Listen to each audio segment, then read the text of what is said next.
आसनसोल और आसपास के क्षेत्र में पर्यावरण को और बेहतर बनाने के लिए प्रशासन की तरफ से लगातार प्रयास किया जा रहा है। इसी कड़ी में आज कल्याणपुर हाउसिंग में द नेचर नाम से एक अभियान की शुरुआत हुई। इसके तहत आज राज्य के मंत्री मलय घटक के नेतृत्व में वृक्षारोपण अभियान चलाया गया। मंत्री की उपस्थिति में और उनकी निगरानी में यहां पर कई वृक्ष लगाए गए और इस मौके पर अपना वक्तव्य रखते हुए मंत्री मलय घटक ने कहा कि आसनसोल शहर का नाम आसन और सोल मिलकर बना। यहाँ पर पहले घना जंगल हुआ करता था, लेकिन आबादी को बसाने के लिए यहाँ पर पेड़ों को काटकर रिहायशी इलाके बनाए गए। धीरे धीरे औद्योगिकीकरण हुआ, जनसंख्या बढ़ती रही। ऐसे में आसनसोल में और ज़्यादा पेड़ों की कटाई हुई, जिस वजह से आसनसोल में पेड़ों की संख्या काफ़ी कम हो गई है। इसी को देखते हुए वृक्षारोपण की आवश्यकता को महसूस किया जा रहा है और आज इस अभियान के जरिए वृक्षारोपण की शुरुआत हुई। उन्होंने कहा कि यह अभियान आगे भी जारी रहेगा। যে আমাদের এই অঞ্চলটা একসময় জঙ্গল ছিল, আসান গাছের জঙ্গল ছিল এবং সেই জঙ্গল থেকে যেমন কয়লা হয়েছে এবং সেই জঙ্গল কেটে আসানসোল শহর হয়েছে। কিন্তু আমাদের রাজ্যে এনভায়রনমেন্টের দিক থেকে যদি দেখেন তাহলে শীত হয়তো সব থেকে বেশি দার্জিলিংয়ে পড়ে, কিন্তু দার্জিলিংয়ের পরেই কিন্তু ঠান্ডা কিন্তু আমাদের আসানসোল অঞ্চলে মানুষ পেয়ে থাকে। আর গরমের সময় সব থেকে বেশি গরম আমাদের রাজ্যে কিন্তু এই আসানসোল পুরুলিয়া এই অঞ্চলেই থাকে।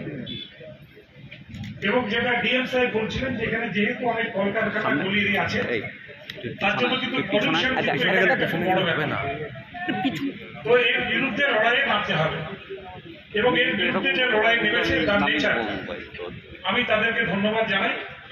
এর আগেও তারা একটা সেমিনার করেছিল, সেন্ট প্যাট্রিক স্কুলে আমি উপস্থিত ছিলাম। খুব সুন্দরভাবে সেই সেমিনারটা হয়েছিল। আমি নেচারকে আরো অনুরোধ করব যে আপনারা স্কুলে স্কুলে সেমিনার করুন, কলেজে কলেজে করুন।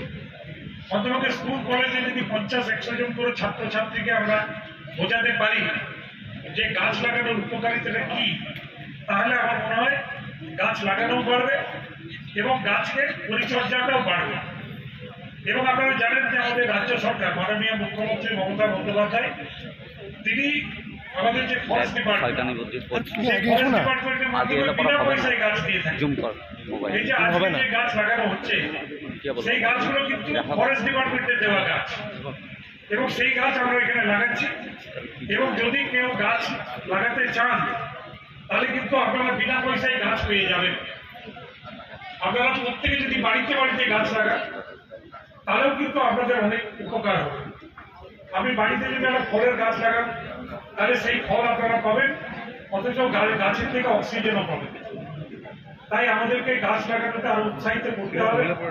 আমি তার নেচারকে বলবো যে আসানসোল শিল্পাঞ্চল জুড়ে বিভিন্ন জায়গাতে গাছ লাগানোর যে জায়গাগুলো। आसनसोल से बीजू मंडल की रिपोर्ट, PBTV न्यूज। नियमित अपडेट एवं दुनिया भर की ताज़ा खबरों के लिए हमारे फेसबुक पेज को फॉलो एवं यूट्यूब चैनल को सब्सक्राइब करें।